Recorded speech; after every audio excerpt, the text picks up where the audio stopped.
ఏలూరు జిల్లా ద్వారకాతిరుమల మండలం టి లక్ష్మీపురం గ్రామంలో అభయాంజనేయ స్వామి విగ్రహ ప్రతిష్ఠ కార్యక్రమం శుక్రవారం నాడు వైభవోపేతంగా జరిగింది.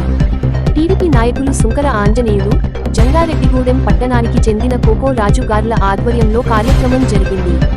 ముఖ్య అతిథులుగా గోపాలపురం శాసనసభ్యులు మద్దిపాటి వెంకటరాజు పాల్గొన్నారు. ఈ కార్యక్రమంలో తెలుగుదేశం పార్టీ నాయకులు లంకా సత్యనారాయణ, రాగంటి రాంబాబు తదితరులు పాల్గొన్నారు.